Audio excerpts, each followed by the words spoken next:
Good morning, students. Today we're going to do a project on the smartboard. It's going to be a group activity, and we're going to name and label the geographic features on a buffalo jump.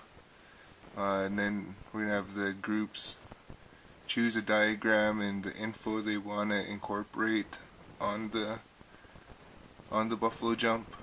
And then you'll create a presentation and present it to the class. This will be an example right here of what I chose. So we'll just start out with what a buffalo jump looks like. As you can see, it's just a rock cliff that has this steep drop off right there. They just come off and drop off. That's what a buffalo jump is, and it was a hunting technique that Native Americans used because there was a time before horses and guns, and this is what they used for a means of sustenance to get some meat and tools for the survival. It kind of looked like this, the process that I'm going to be dissecting for you.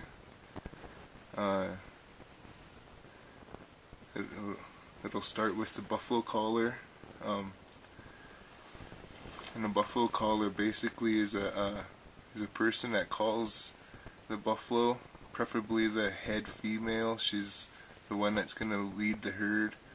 The buffalo caller will dress up in a buffalo robe, the same color as a calf buffalo. That way they can make the distress call, and the mother buffalo will come in that direction. And as you can see, they run in front of the herd, and then when they jump off, they'll land onto a ledge or something, so when the buffalo come off, they don't get injured. But they're in front of the pack. This is a buffalo runner. They're on the back of the pack. As you can see, this is what they'll do. They'll dress up in wolf or coyote skins, and then they'll get in back, and then they'll push the buffalo in the direction that the buffalo collars are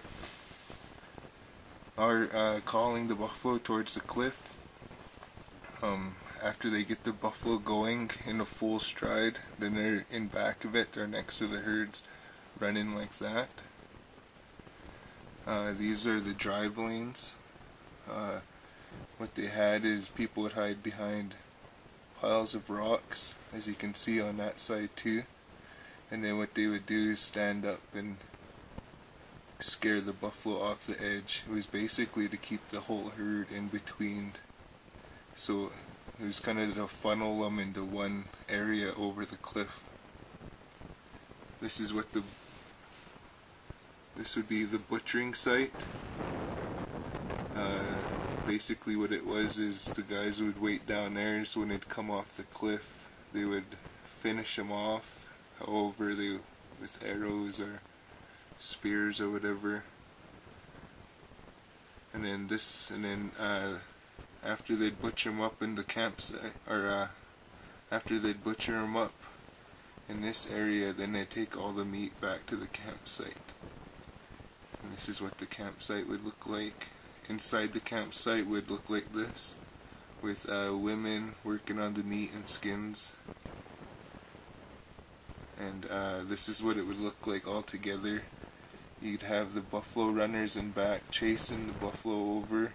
The buffalo caller would have called the buffalo in that direction, and he'd have been right here hiding. You'd have the drive lanes keeping a buffalo in a certain area over the cliff. So it was a teamwork effort. Everybody had to be involved, and it was very effective. What I want you guys to do is develop a diagram on your own and for your group. Here's an example. You can take a picture like this, and then just mark out where the camp area, where the butcher site is, where the drive lanes are.